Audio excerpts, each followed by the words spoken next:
Tengan ustedes la bienvenida a nuestra asignatura Antropología Sociocultural de la Música. En su segunda clase, nuestro tema es explorar la experiencia musical. El objetivo nuestro para esta clase es que se habrá aprendido al final de esta hora académica a resemantizar la música. Resemantizar la música significa volver a darle una carga semántica adecuada.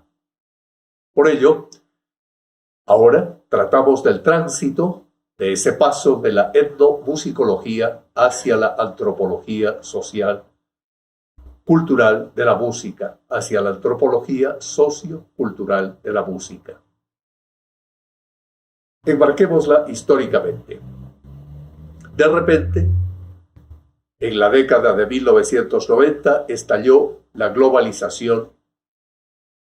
Eso fue a principios de 1990 y en consecuencia el correlato musical de la globalización fue la música del mundo.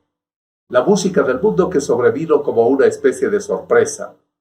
Mientras tanto, el rock, junto a la llamada música comercial, comenzaron a eliminar algunas expresiones nacionales, folclóricas, etnográficas, en los rincones más periféricos del planeta. Pusieron en riesgo de extinción a futuro las materias primas denominadas auténticas provenientes del tiempo colonial. En ellas, las formas locales se estaban desintegrando, mientras en las metrópolis se celebraba la integración. El escenario en que se manifestó la world music quedó entonces en el fuego cruzado de tres grandes corrientes. Una, la de los apocalípticos, que se escandalizaban por el estado de cosas.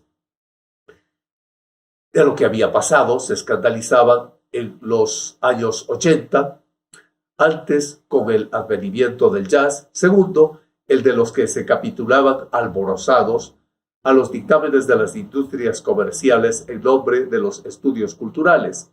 Y tercero, el de los yuppies verdes, que tuvieron una cooptación por el espíritu del New Age.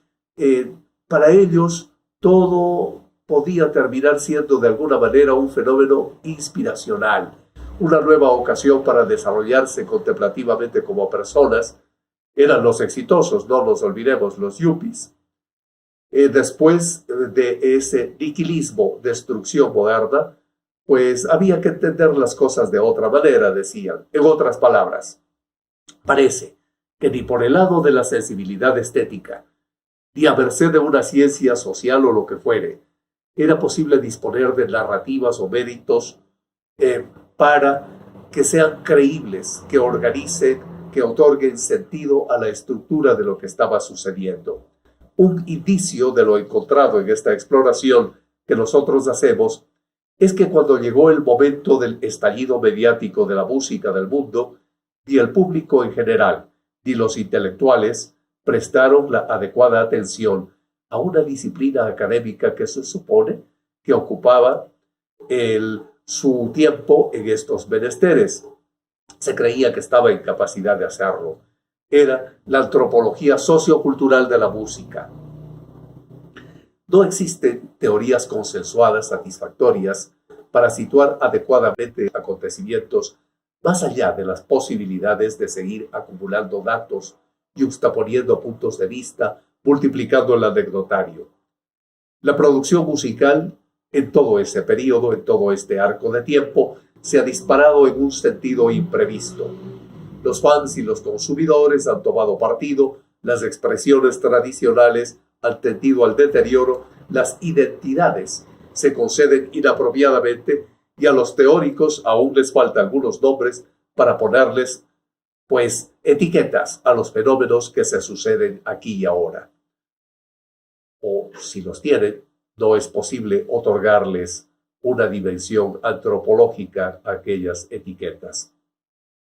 No se pueden aplicar entonces con propiedad a comprender el ritmo que se escucha en la casa de al lado, como si la propia sociedad se hubiese tornado de imprevisto en menos inteligible.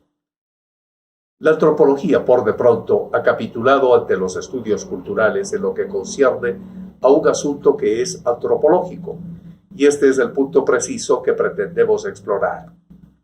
Una vez que se observa que ocurren acontecimientos relevantes, puede construirse hipótesis para dar cuenta de ellos. ¿Qué son las hipótesis? Son respuestas tentativas, sea por el lado de la interpretación o sea por el lado de la explicación.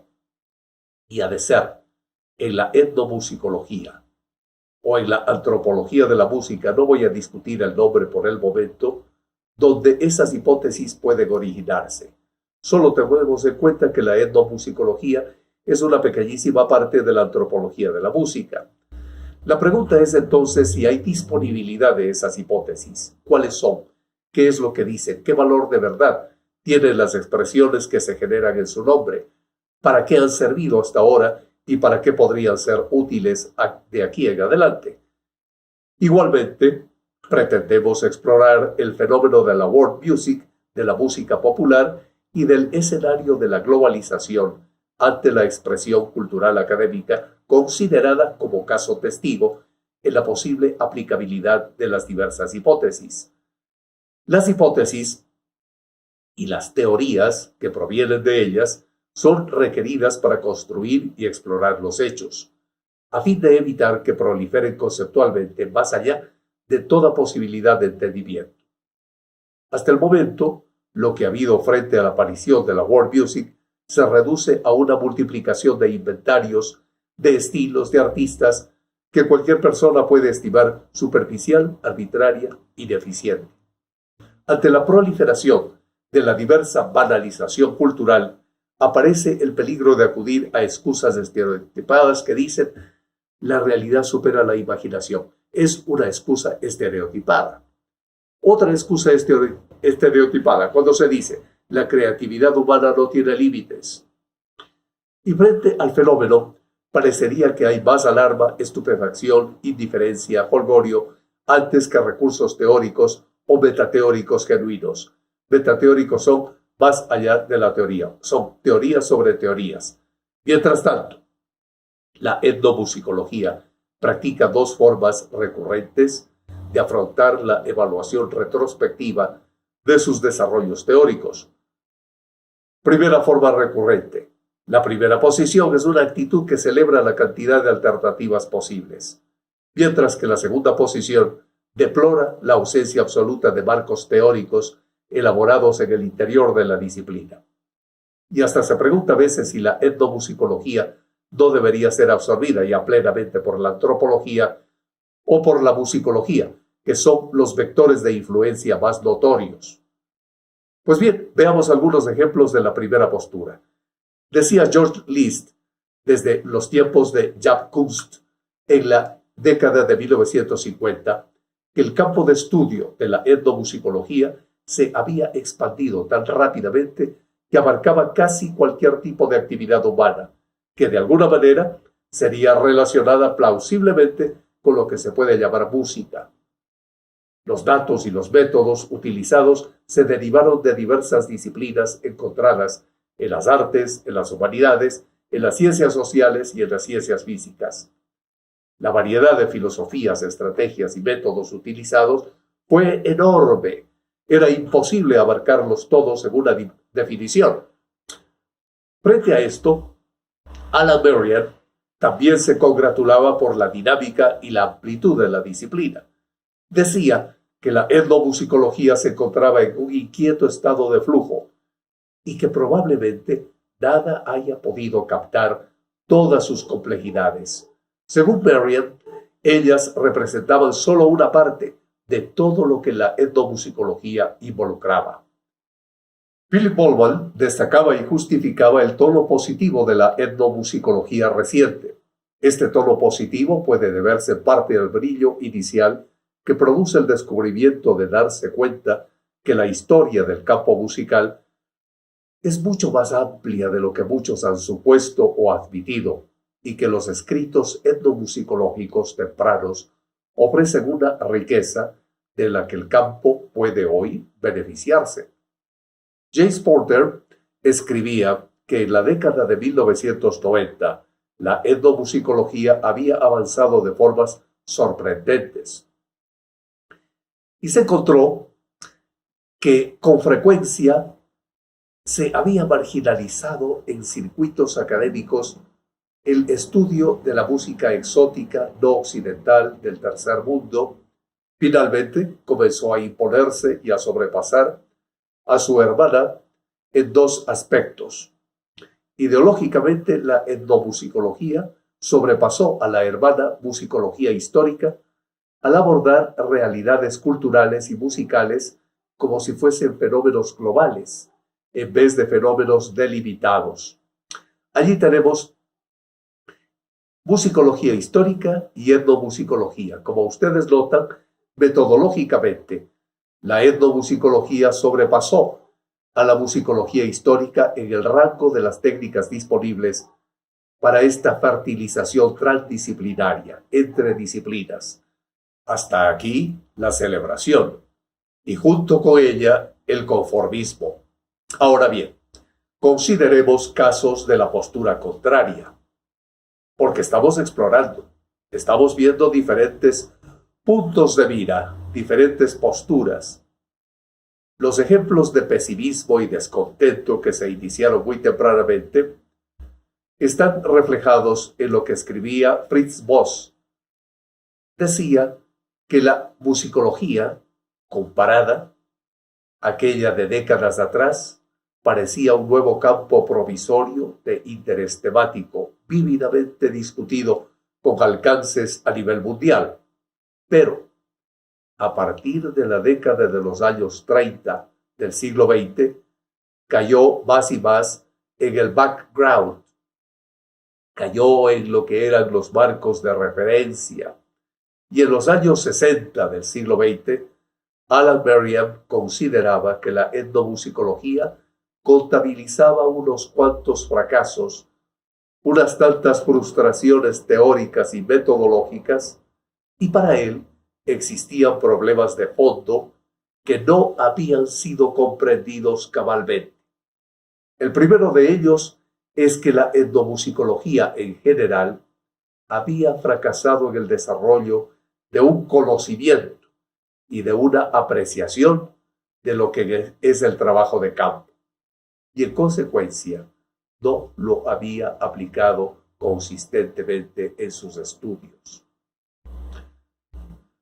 Aunque hay varias excepciones a esto, resulta claro que hemos estado afectados por dos dificultades importantes. La primera dificultad es que nuestros estudios de campo se han plasmado en términos generales más que específicos. Es decir, en una medida considerable se han formulado los términos sin tener en mente problemas precisos y bien definidos. Segundo, esto conduce a este segundo supuesto crítico de que la etnomusicología en el pasado se ha dedicado primariamente a reunir hechos más que a la solución de problemas ampliamente planteados, establecidos en términos del estudio de la música como parte de la cultura humana. En otras palabras, lo que se ha hecho es, de alguna manera, con la etnomusicología,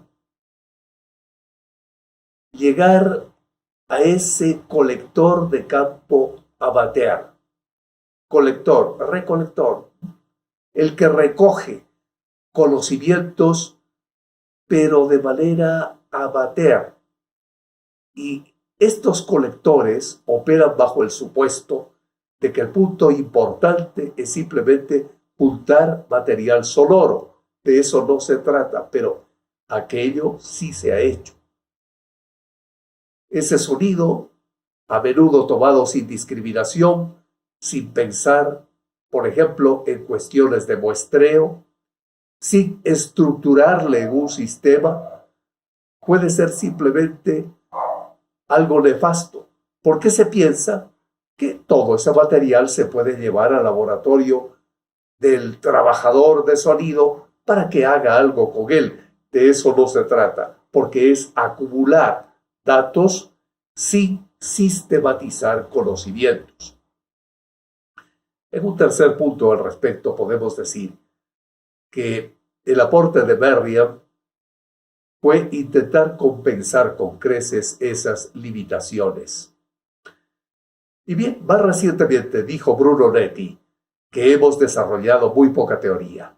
Quizá esto es característico del campo en el que nos estamos desarrollando, de la mala concepción de las humanidades, que por esa mala concepción no se han desarrollado cuerpos de teoría que expliquen de manera general, sistémica, los hechos principales de los que se pueden tratar, pero en asociación con las ciencias sociales, en ese interés de la comparación de los procesos, en el rol de la música en la vida humana, se podría esperar que la etnomusicología genere teorías.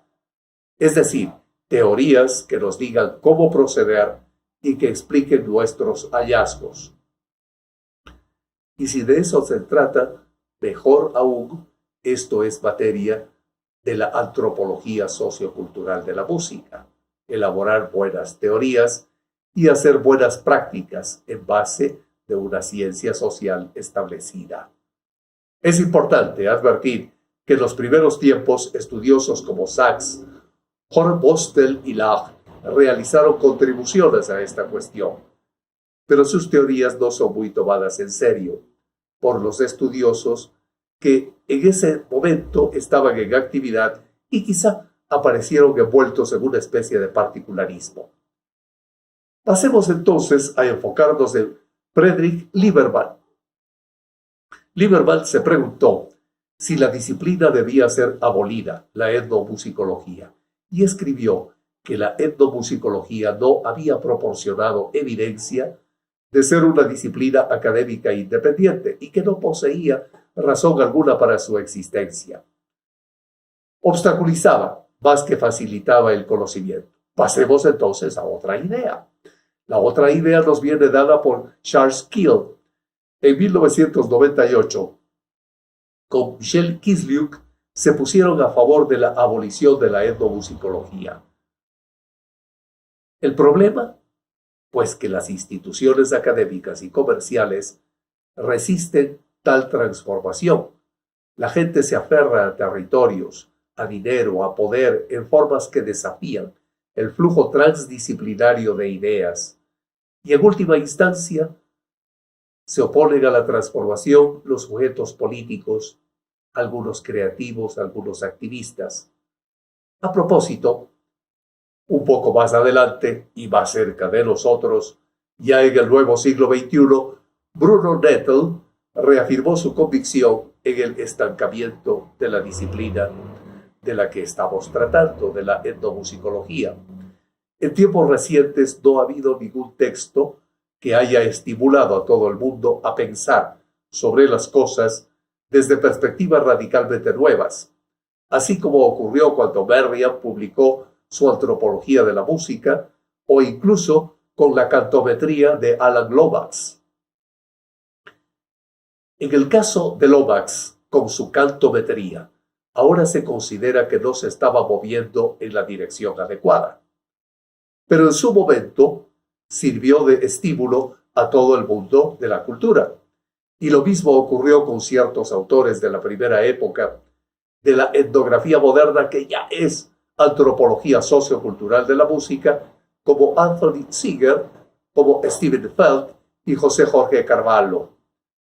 Hasta aquí hemos visto argumentos que afirman primero y que niegan después la productividad teórica de la etnomusicología. Hemos llegado a esta observación antropológico-sociocultural al explorar un panorama de la etnomusicología. Y no hemos explorado aún la producción de estudios de casos o las vicisitudes biográficas e institucionales de sus practicantes. Desde ya, hay que decir que hay revisiones parciales de diversos tipos teóricos particulares, como por ejemplo en Schneider, en Feld, en Fox, en historias sucintas en las que se mencionan a lo sumo 3 o 4 formas teóricas, como en MacLeod, en Merriam, en Wallet, en Davier, al lado de muchos indicios que trasuntan lo rica y compleja que es la música en cada cultura. Vamos a ver que este suministro de ordenamiento de la exposición acerca de la riqueza, de la complejidad de la música en la cultura, pues nos llevan a actitudes de corrección en varios ámbitos. Y prácticamente todos los modelos que hasta ahora tenemos provienen de partes diferentes. Aunque esto no podría ser tan malo después de todo, peor sería que la etnomusicología elaborase o la antropología sociocultural de la música elaborase en nombre de la especificidad de su objeto estrategias teóricas que no pudieran aplicarse a ningún otro campo. Eso sí sería problemático, pero la problemática de la etnomusicología como parte que conforma la antropología sociocultural puede prestar atención a un contexto discursivo más amplio, que incluya experiencias y desarrollos, como hacemos en antropología sociocultural de la música, que incluya psicología cognitiva, métodos formales y matemáticas aplicadas a la síntesis musical, métodos de estudio cualitativo, estudios culturales, semiótica, lingüística, inteligencia artificial, fractales, algoritmos genéticos, lo que fuese. Hay todo un universo de conocimiento, discusión teórica, demostraciones experimentales muy bien establecido que es necesario integrar. Pasemos entonces a ver que debemos evitar provincianismos, expresiones de diplomacia institucional que se han tornado característicos en estas disciplinas. Nuestro intento de ampliar el horizonte teórico permitirá, en no pocas oportunidades, liberarnos de ideas estereotipadas, comunes en etnomusicología, respecto de cuestiones tan fundamentales como la naturaleza, la rigurosidad y productividad de las teorías antropológicas de base. Vamos a estudiar entonces que nuestro enfoque es crítico. No exploramos la variedad cultural de manifestaciones culturales, musicales o el número inabarcable de estudios de casos, sino que nos fijamos en las formas teóricas aplicadas en su campo fenomenológico, phenomenon, lo que aparece ante nosotros. Intentamos contextualizar los diversos modelos teóricos y sus aportes categoriales, poniendo énfasis en el contraste entre lo que pasa por ser la fundamentación antropológica de los modelos etnomusicológicos y las teorías antropológicas concretas en los que aquellos dicen inspirarse. En esta exploración no pretendemos simplificar tendencias. No es nuestra voluntad simplificar fases, simplificar ciclos, simplificar formas, simplificar grupos, simplificar regiones o lo que fuese. Tampoco nos afanamos en multiplicar hechos, detalles, diferencias, excepciones, matices, significados. Todo este exceso puede conducir a la disipación y a la irrelevancia. Por eso, la música en tanto sistema simbólico y cultural, eso sí lo tenemos claro, que es un sistema simbólico, que es un sistema cultural, es el objeto al que las teorías se deben aplicar. Por lo tanto, el objetivo es no solo analizar y evaluar, ver, analizar profundamente aquellas teorías etnomusicológicas que se han ido sucediendo o las controversias entre los distintos discursos teóricos musicales, sino que nuestro afán es de explorar la utilidad que ellas puedan tener el día de hoy para ser adoptadas como marcos operativos o de productividad que hayan demostrado tener. Por eso, vemos que nos suscita entender la dimensión cultural, sea el etnopop, el throat singing, el reggae, o la cantilación mágica, o la música académica, o la música sacra, lo que sigue es lo que encontramos en nuestro campo investigativo. Y es por aquí que nos proponemos explorar antropológicamente desde un punto de vista sociocultural. Ahora sí, pasamos de la etnomusicología a la antropología sociocultural de la música en base de una exploración de la experiencia musical. La música es una manifestación inherente a cada cultura, en tanto forma, en tanto parte fundamental en la constitución de la identidad de esa sociedad. Es un intento por identificar características que permitan agrupar y diferenciar las producciones musicales que se han propuesto diversas categorizaciones.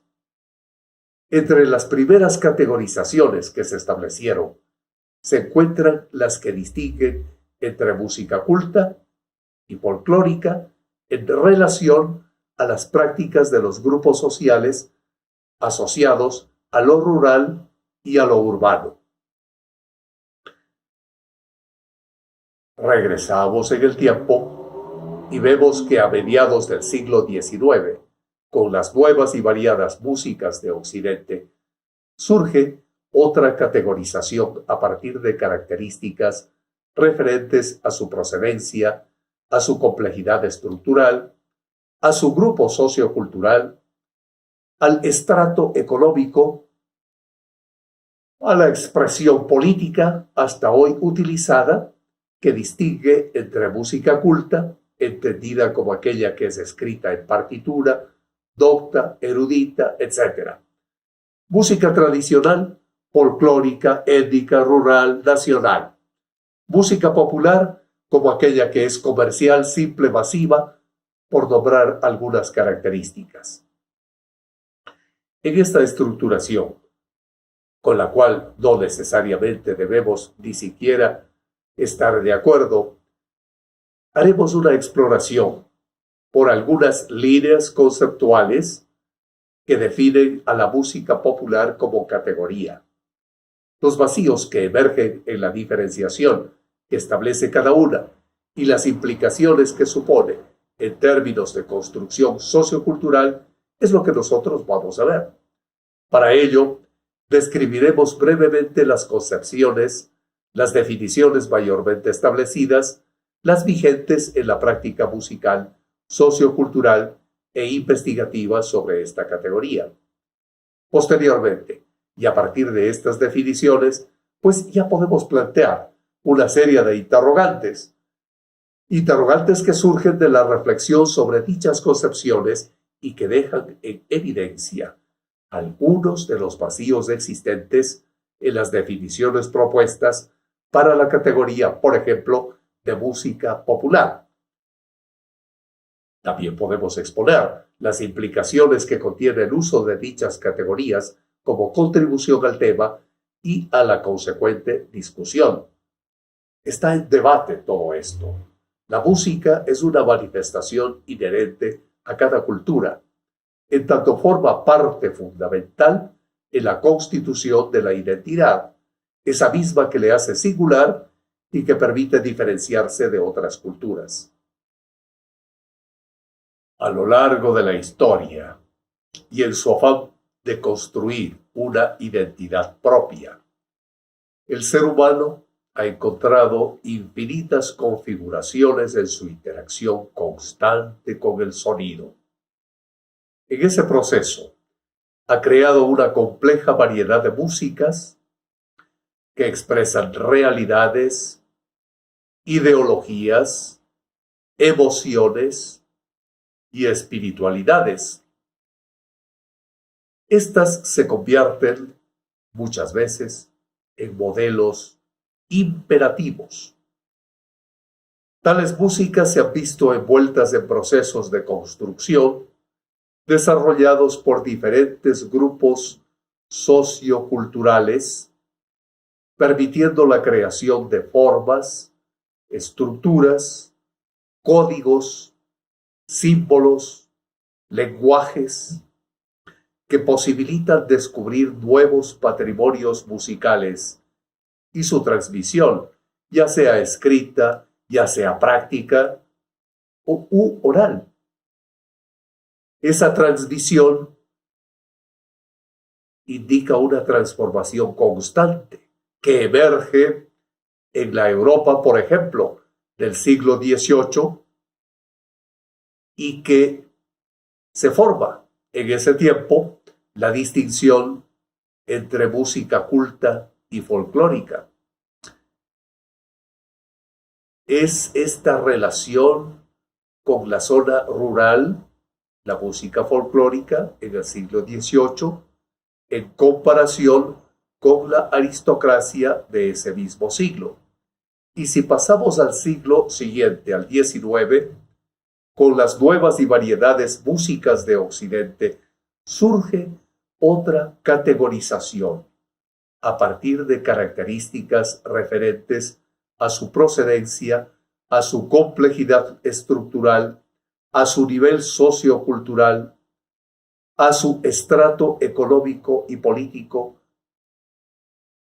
que distingue entre música culta, para referir a aquella compuesta escrita en partitura para su posterior ejecución, a la que se reconocían atributos de calidad, describiéndola como música docta, como música erudita. Se entiende también que la música tradicional ocupa su puesto como música folclórica, como música étnica, rural, nacional, de transmisión oral. Y la música popular se la entiende para describir las nuevas prácticas urbanas, bailables, de consumo comercial, a las que se considera y se consideraba simple, banal, en comparación con la música culta, llamada después académica, tradicional, solo por nombrar algunas características, algunas etiquetas que se van poniendo a las expresiones culturales musicales. La definición de estas categorías ha sido desde entonces problemática debido a las múltiples perspectivas desde las cuales se puede caracterizar a cada uno de los conceptos. Surgen subjetividades, por supuesto. Estas subjetividades acompañan la definición de cada uno de estos movimientos musicales. Y esto es tema de debate en música. Desde la musicología, desde la etnomusicología, desde la sociología, desde la antropología sociocultural de la música, se han realizado grandes esfuerzos por definir de manera acabada cada categoría para utilizarla de manera generalizada. Sin embargo, se han encontrado cada una de estas áreas del pensamiento humano con dificultades, ya que la construcción de categorías depende principalmente de juicios de valor, que son tanto subjetivos como también colectivos, como inherentes al ser humano, y estos juicios de valor han llegado a ser una relación con contextos socioculturales y concepciones inclusive de orden ontológico, entendiendo que ya se han realizado distintos trabajos que recaban información de las distintas posturas sobre el concepto música popular y las demás expresiones musicales a lo largo de la historia, podemos explorar las concepciones y las definiciones mayormente establecidas, vigentes en la práctica musical, en la sociedad, en la enseñanza de la música y en la investigación sobre cada categoría y sobre la categoría de música popular. Por último, vamos a entrar en las implicaciones que contiene el uso de dichas categorías y su consecuente discusión, porque la categoría de música popular ya es algo construida.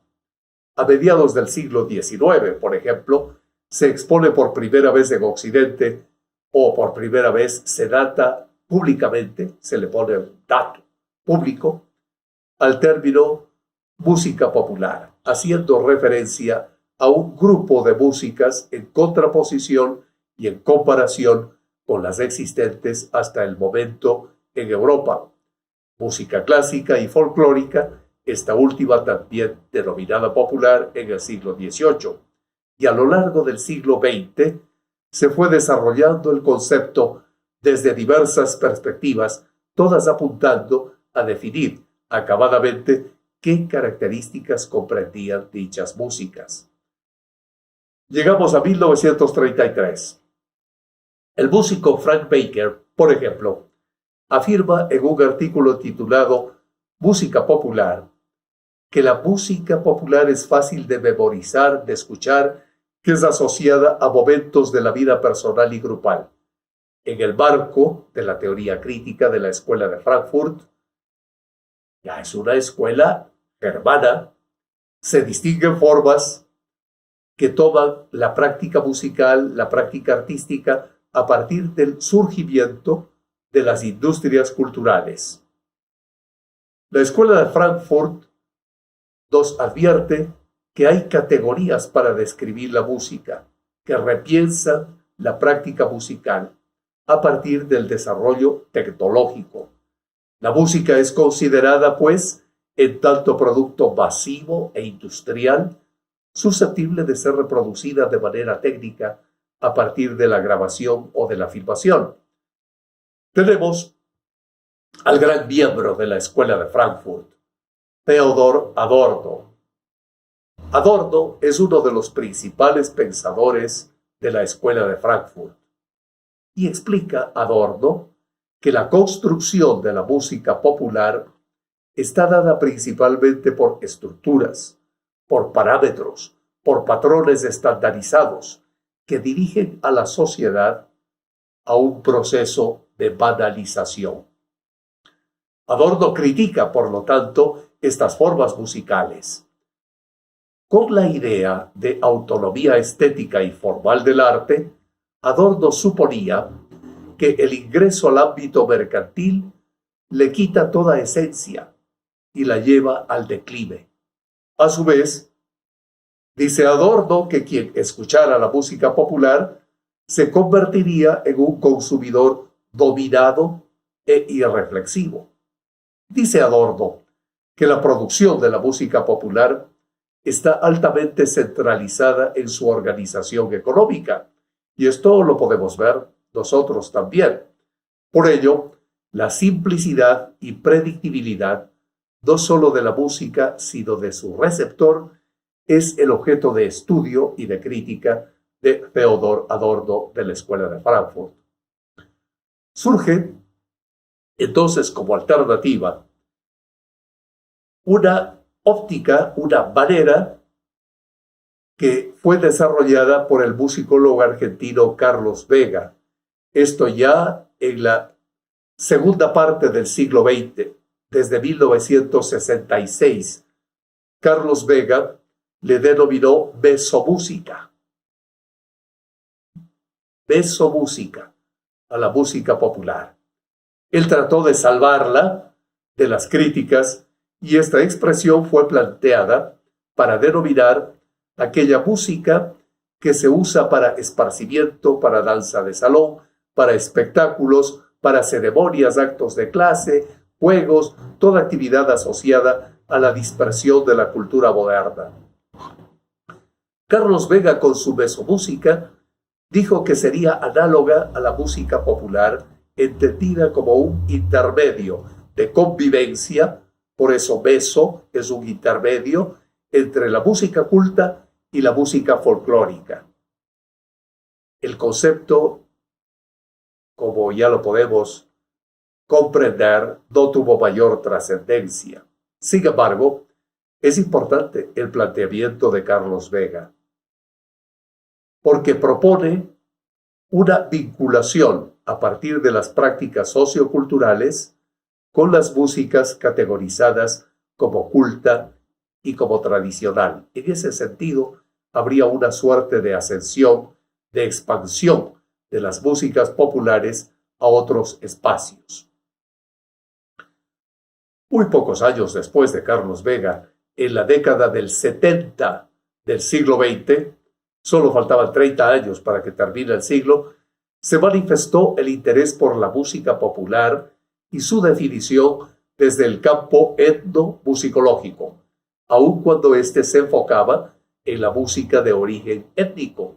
Sin embargo, por su compleja definición, se convierte en un tema de carácter transdisciplinar, interdisciplinar, en el cual la musicología, la antropología, la sociología, la historia, la política, la economía fueron tomando gran incidencia en esta visión de la música.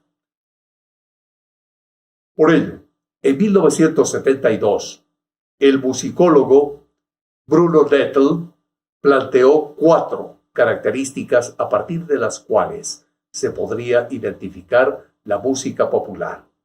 Para él, dicha música es urbana en su procedencia y recepción, interpretada por músicos sin formación tradicional, influenciada por la música de su cultura, pero con menor sofisticación, y su difusión fundamentalmente a través de los medios de comunicación. Una década después, en 1981, Middleton y Horn, para la revista Popular Music, afirmaron que esta música se encontraba asociada a las sociedades industrializadas, donde se producía y se consumía un producto a través de los medios de comunicación. Ya tenemos otros elementos más para reflexionar en antropología sociocultural de la música. Para la década del 90 del siglo XX, y conforme al desarrollo constante de la tecnología, se incluyeron definiciones asociadas con las músicas del momento. El desarrollo constante de la industria musical, el desarrollo de la tecnología, expusieron un abanico de posibilidades en la construcción musical y en este sentido llegaron propuestas a partir de la transformación del material sonoro electrificado. Un exponente de esta propuesta es el musicólogo Richard Middleton en 1990. Middleton en 1990 sigue contribuyendo a la construcción de la definición, esta vez con aspectos tecnológicos. Hasta ese momento, años 90 del siglo XX, las investigaciones realizadas por la etnomusicología y por la musicología partían de la música académica europea occidental. Ese era el punto de comparación para analizar otros tipos de música. En esta corriente, el musicólogo Philip Tagg amplió algunas de las características expuestas por Nettel y le añadió un corte sociológico, antropológico. Esto lo expresó para la revista Brecha, que el término de música popular fue acuñado en torno a muchas prácticas musicales excluidas de las instituciones de educación musical. Y dijo, hay que llamarlas de algún modo. Es solo música como cualquier otra. Middleton, por su parte, comentó lo que en su momento podía definirse como folclore. Música clásica o popular estaba más claro. Ahora todo es popular, dijo Middleton. El antropólogo y etnomusicólogo Joe Blacking concluía que las categorías de la música deberían diluirse en pos del entendimiento de la música en todos sus aspectos, tanto estructurales como socioestructurales, y la deconstrucción de la idea de elitismo. Por supuesto, existen muchos más autores que se han referido al tema, como Bela Bartok, Hidalgo, García Brunelli, Salton, Fried, Alchogón, González, Fischerman. Muchos otros, todos han aportado y realizado un gran esfuerzo a través de la historia contemporánea, historia nuestra, actual, actualísima, para dar significado a la música popular. No obstante, La tarea no es fácil. Hay implicaciones, complicaciones en este concepto de música popular. Estos son juicios valorativos, juicios lingüísticos que van a complicar las cosas, juicios estéticos, juicios sociales. Ingresa el elemento de la reproductibilidad, la industria, la distribución en medios de comunicación, la creación, producción, relación con la tecnología. Todo ello debe ser estudiado con mucho cuidado y hay interrogantes que subyacen. Exploramos en algunas preguntas conforme avanzamos en un intento por comprender cómo es conceptualizada la música en general, las músicas particulares, la música popular. Exploremos algunas de estas preguntas sin la intención de responderlas. Vamos a ver. Una de las definiciones que encontramos está asociada a la simplicidad de la música popular en comparación con otras músicas. Para denotar música culta, clásica, académica, y surge la primera pregunta. ¿La música popular, entonces, es elaborada o no es elaborada? Ahora bien, ¿qué características, musicalmente hablando, podríamos encontrar para definir cuándo una música es elaborada y cuándo no? Quizás por la combinación de armonías, por una figuración rítmica muy rápida o sumamente aleatoria, por sonidos extremadamente agudos o por sonidos extremadamente graves. Bueno, encontramos que allí está implicada una instrumentación difícil de encontrar, usos alternativos de los instrumentos, etc. La música se construye en tantas y diversas maneras que puede ser o no compleja. Sin embargo, el modelo que se ha reproducido, especialmente desde la musicología histórica, plantea la sobrevaloración estética a partir de la organización de las alturas, lo que se conoce aproximadamente desde la Edad Media como armonía, y que supone el despliegue rítmico instrumental que contenga el universo y perfección armónico. No obstante, no todas las músicas se han desarrollado atendiendo como base a la armonía. De este modo, la complejidad para determinar la elaboración de una música podría estar determinada por las habilidades o las dificultades que tiene cada individuo al hacer e interpretar la música. Si nos adentráramos antropológicamente en las interpretaciones de quien exclusivamente escucha, sería aún más difícil de establecer esta definición. En este sentido, son múltiples las variables a tener en cuenta. Por ejemplo, una música realizada en su totalidad, con una sola nota, en comparación con una que se desarrolló con 200 notas, permite preguntar cuál es más elaborada o cuál de las dos es elaborada y cuál no. En principio, podríamos decir, atendiendo al sentido común, que aquella que tiene más notas tuvo mayor elaboración. Pero quizás intentar hacer una obra compleja con una sola nota debe ser algo muy complejo. Quedamos entonces con esta idea para explorarla antropológicamente, socioculturalmente. También podría pensarse que quien escucha hace una interpretación personal que determina la elaboración de una u otra, pero al final no importa cuántas conclusiones podamos extraer. Lo interesante de ello es dar cuenta que la música trae consigo un concepto intrínsecamente ligado a las subjetividades de quien hace o de quien escucha. En todo caso, podríamos decir que las valoraciones que hacemos de una u otra se encuentran relacionadas con esos paradigmas, con esos modelos socioculturales que definen e imponen cuándo una música es o no es simple, cuándo una música es elaborada o cuándo una música es apta para su audición.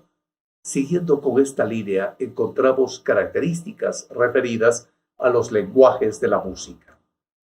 La música como texto partitura y sus formas, como sistemas de construcción musical asociados a la academia, han establecido condiciones a priori, es decir, antes de la experiencia, condiciones jerárquicas para la valoración de diferentes músicas.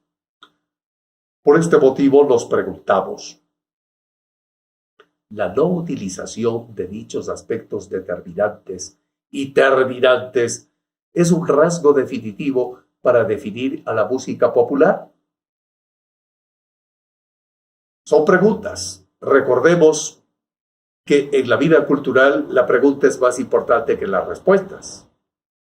Y para esta pregunta debemos considerar que la música comprende lenguajes escritos, lenguajes orales, lenguajes digitales, lenguajes prácticos, cada uno con sus características diferenciadas, pero relacionadas por un fin en común: transmitir, desarrollar y mantener la música en el tiempo.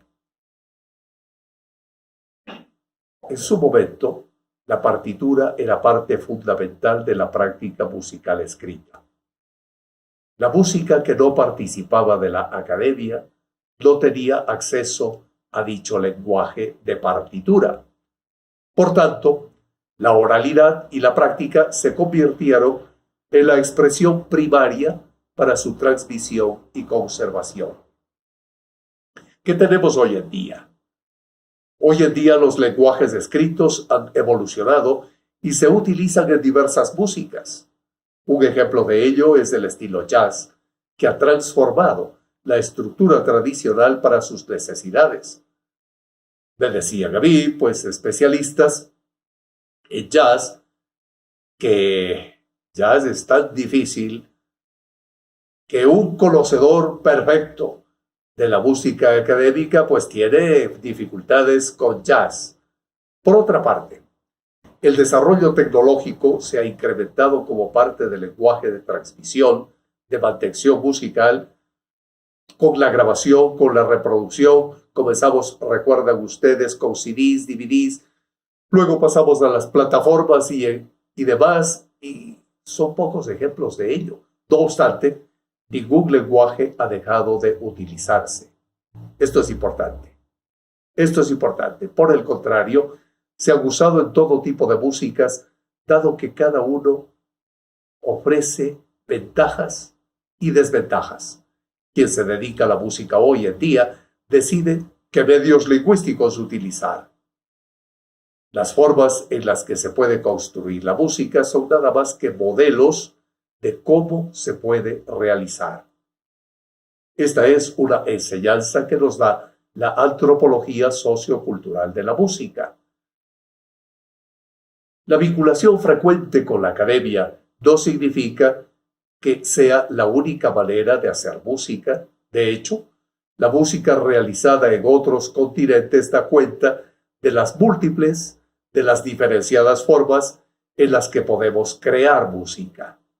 Entonces, la utilización de un lenguaje o forma musical particular no debería suponer su vinculación con una categoría académica, con ninguna categoría folclórica, con ninguna categoría popular, ni mucho menos definir la resultante sonora. El uso o no uso de dichos lenguajes le agregue. Esto, de alguna manera, limita las posibilidades en el desarrollo, en la producción de la música. Otra particularidad asociada a la música popular es aquella vinculación con el consumo de la misma. Resulta interesante preguntarnos si el consumo masivo de una determinada música la hace partícipe en la categoría popular. Uno de los fundamentos que ha generado la ramificación de la música en categorías distintas ha sido su masividad por sobre otra. Sin embargo, en antropología sociocultural de la música, comprendemos que la historia tradicional de la música nos permite tener una idea de cómo se producía, de cómo se distribuía y de cómo se consumía en los distintos períodos. Beethoven, por ejemplo, podría decirse que fue un compositor exitoso durante el siglo XVIII y parte del XIX. Su música se desarrolló desde muy temprana edad entre el hogar y la corte. Esta última, donde cobraba 50 escudos anuales para mantener a su familia. Posteriormente, sus obras expuestas en los mejores teatros y sus partituras, que eran vendidas para ser tocadas en las casas adineradas, lo consagraron como un gran exponente del período romántico. Si bien su música la escuchaba gran parte de la sociedad, los estratos con más capacidad material eran los más favorecidos en acceder a sus conciertos por cuestiones económicas. Sin embargo, su música, la de Beethoven, era publicitada, vendida, reproducida y consumida dentro del amplio círculo artístico al cual él pertenecía. En nuestra exploración antropológica, sociocultural de la música, y situados en este contexto, podemos plantear que la música de Beethoven fue, en cierta manera, masiva. A esto vamos.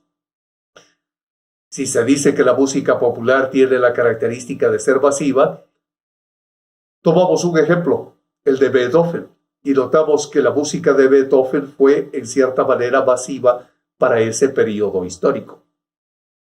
Ahora bien, los tiempos desde finales del siglo XVIII fueron cambiando. Y por supuesto fue cambiándose la manera en que se producía, se publicitaba, se vendía, se consumía la música. Hoy, en el primer cuarto del siglo XXI, después será el segundo cuarto del siglo XXI, etc., más que definir y comparar la música con otros periodos históricos, podemos comprender desde la antropología sociocultural de la música cuán grandes han sido las transformaciones en el desarrollo, en el consumo de la música y lo que hoy definimos como popular, a partir del consumo de la masividad, no es más que un proceso que fue ampliándose por el desarrollo de la sociedad, dando como resultado la transformación del modo en que operan los artistas hoy en día. Tomemos un ejemplo muy contrario a Beethoven. Es Michael Jackson, un músico y coreógrafo que para la década del 80 y 90 del siglo XX era denominado el rey del pop, que se consagró como un artista cuya música era consumida en muchas partes del mundo. Esto gracias al uso de las nuevas tecnologías y de los medios de comunicación que permiten llegar a geografías desconocidas por la gran mayoría de nosotros. Comparemos entonces Beethoven con Jackson, entendiendo que Beethoven, en comparación a Jackson, es totalmente distinto en múltiples dimensiones y atendiendo específicamente a lo que podría entenderse como masivo en cada uno de estos periodos, nos preguntamos, ¿no son, al final de cuentas, ciertamente masivos ambos artistas? ¿Hay alguna diferencia referida a la masividad que les haga corresponder entre una u otra categoría musical, el distanciamiento de estas músicas estaría dado en todo caso por su diseño. Por una parte, ligado fundamentalmente a un modelo de estructura formal e instrumental, y por otra parte, el distinto diseño de la construcción basada en la cohesión del pasado, frente al diseño musical en el presente con su total evolución. Nos resulta fundamental pensar que existen imaginarios construidos antropológicamente que determinan a partir del consumo masivo, pronunciado por la industrialización, por la cultura de masas, por el mercado, a esta correspondencia de la música con categorías específicas. Estas correspondencias traen aparejado, según comprendemos, vinculaciones con fenómenos, con grupos socioculturales, con paradigmas institucionales. No obstante, debemos comprender que las comparaciones que podamos establecer en lo que se desarrolla y asocia fuertemente en la música popular del siglo XX y lo que hace referencia a los medios de comunicación de masas, los mass media. Por eso, en nuestra exploración antropológica sociocultural, se puede entender que lo masivo circula tanto por los medios electrónicos como por los cuerpos, la ropa, las empresas, la organización del espacio urbano. Todo parece ser masivo en estos aspectos, porque hay muchas cosas que no son masivas. Estos fenómenos no pueden desvincularse de los procesos antropológicos contextuales. ¿Cuáles son esos procesos antropológicos contextuales? Son los procesos económicos, son los procesos políticos, los procesos sociales, los procesos culturales de cada periodo. La tecnología, por ejemplo, ha permeado enérgicamente los escenarios de la producción musical. Ha sido fuertemente criticada por la forma como ha tratado al sonido y por su relación con la producción de música en todo el mundo. Y así como en el siglo XX, con las llamadas vanguardias artísticas de ese tiempo, se produjo un boom, un estallido, relacionado con los modelos emergentes y contrapuestos en la construcción del arte. Así, ha tenido que trascender la música con los avances tecnológicos, industriales, comerciales, con su posterior globalización, yendo a distintos espacios del pasado, desarrollando el presente y creando un futuro musical. Justamente los supuestos que subyacen a estas categorías de académico, folclórico, popular, permiten preguntar lo siguiente: ¿pueden asociarse cada una de estas categorías directamente a grupos sociales diferentes? ¿Acaso los modos de producción o de la música, y otra pregunta, determinan el acceso o la exclusión de la audiencia? Y otra pregunta respecto a la música una vez creada, ¿debe pasar por un filtro de validación y categorización que especifique a qué grupo sociocultural debe ir? Esto es interesante. Si la música una vez creada debe pasar o no por un filtro de validación y categorización que especifique a qué grupo sociocultural debe ir. Y en todo caso, experimentar un tipo de música nos lleva a esta última pregunta antropológica. ¿Requiere de habilidades específicas o conocimientos extraordinarios? Son todos estos interrogantes y muchos más los que sobresalen de las líneas conceptuales que han intentado definir a la música, las categorías subyacentes y en especial a su práctica y a su producción. A pesar de ello, hay que considerar una base esencial, antropológica, sociocultural. ¿Cuál es esa base? Que cada persona que escucha música tiene consigo experiencias, tiene interpretaciones diversas, algunas ligadas a relaciones colectivas, otras ligadas a relaciones políticas, ideológicas, otras que responden a intereses, a necesidades, así como a cuestiones intrínsecas del individuo. La subjetividad implícita en cada situación hace imposible determinar si una música y quienes la hacen se corresponde con un grupo social, un nivel económico, una idea política, niveles cognitivos particulares, etc. Entonces, resulta posible pensar que determinada concepción y valoración de la música se ha creado a partir de objetividades colectivas que modelizan las formas en que se debe escuchar, en que se debe experimentar, en que se debe percibir y valorar y hacer música en general. Pues hablamos de implicaciones. Es posible entonces explorar el fenómeno antropológico sociocultural de la voz cantada en la música popular, por ejemplo en el estilo samba. Delimitar y caracterizar y comprender el alcance de esta categoría es de suma importancia. Por ello, reflexionamos sobre la complejidad que tiene la significación de la música, intentando aunar conceptos antropológicos tanto para la investigación como para las implicaciones que supone en términos de construcción social.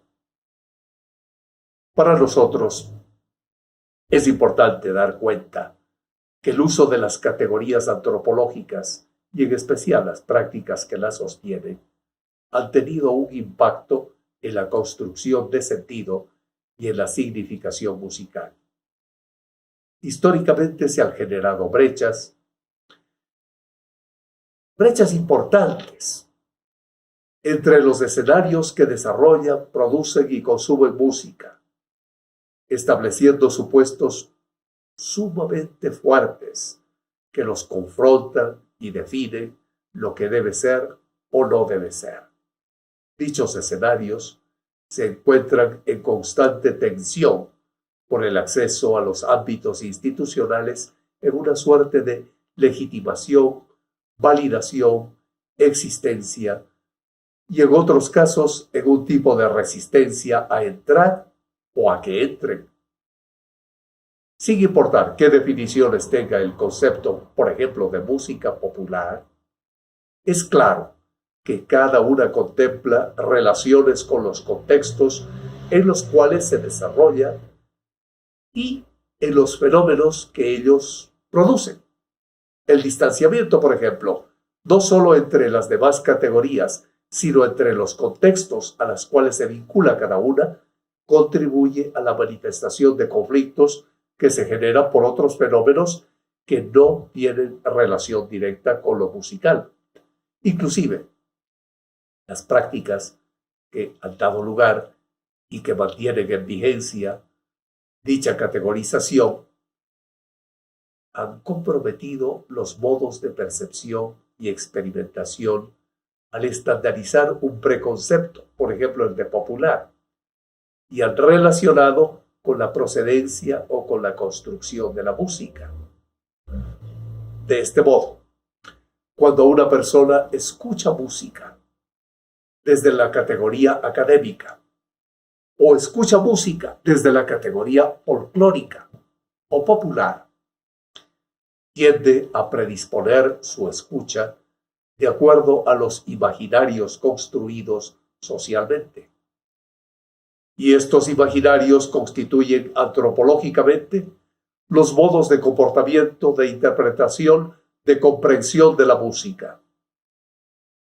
Por estas razones antropológicas, socioculturales, sospechamos que la música no puede circunscribirse a una lógica homogénea y discreta, en la cual se incorpore cada música emergente dentro de 3 o 4 categorías estándar. Si hemos de pensar en una categorización de las diferentes músicas, ha de contemplarse la idea de que son heterogéneas, son distintas, que pueden contener características representativas y prototípicas relacionables. Pero esto no significa un límite entre una y otra música o una delimitación taxativa, así como tampoco significa una caracterización jerárquica valorativa, una caracterización jerárquica social, una caracterización jerárquica cultural o económica. Podemos, entonces, interpretar y entender antropológicamente que cada tipo de música se construye en marcos, en identidades, en geografías, en contextos, en fenómenos diferentes, pero ninguna deja la base prima que permite identificarla como música. Las prácticas, los lenguajes, ya sean lenguajes textuales, orales, digitales, las instrumentaciones, las formas de composición, etc., nos llevan a pensar que cualquier música contiene rasgos heredados o derivados de músicas pasadas o presentes. Sin embargo, es el resultado musical y sonoro el que permite apreciar lo distinto que suena todo. Comprendemos entonces antropológicamente la complejidad de la diferenciación musical. Las identidades que se construyen en ella son complejas. Los contextos socioculturales en los cuales se desenvuelve son también complejos. Y los fenómenos que produce la comunidad también son complejos. Hay que acudir al pensamiento complejo de Edgar Morin, por ejemplo, para entender de mejor manera estos elementos de la cultura. No obstante, consideramos que la exploración antropológica de la música como idea macro, es decir, idea grande, debe estar fuertemente anclada a los escenarios socioculturales en los que se desarrolla. Desde este punto de mira, es posible interpretar y entender las diversas manifestaciones que de esos escenarios se desprenden. En este sentido, su análisis posibilita comprender, contemplar la construcción de herramientas metodológicas pertinentes para su abordaje. Y a su vez, este análisis puede explicar la construcción de una epistemología específica, basada en la praxis antropológico-sociocultural antes que en la obra musical. Obra musical basada en el sonido, en el ritmo, antes que la armonía, basada en las ocasiones y en las significaciones sociales, antes que en la autonomía estética. Fenomenológicamente, es decir, como aparecen las cosas, las definiciones que se han propuesto a lo largo de la historia contienen en sí mismas una idea valorativa de la música, sea cual fuese la categoría. Este fenómeno valorativo tiene alcances no solo en el campo investigativo, sino en los supuestos que se construyen social, cultural e institucionalmente. Podemos explorar alrededor de 5 abordajes investigativos sobre música que comprometen los juicios de valor. En este sentido, si bien los juicios de valor son un fenómeno intrínseco a los procesos estéticos, su papel dentro de los discursos académicos sobre la música es desigual. Y estos juicios de valor requieren un uso consciente, explícito, del investigador.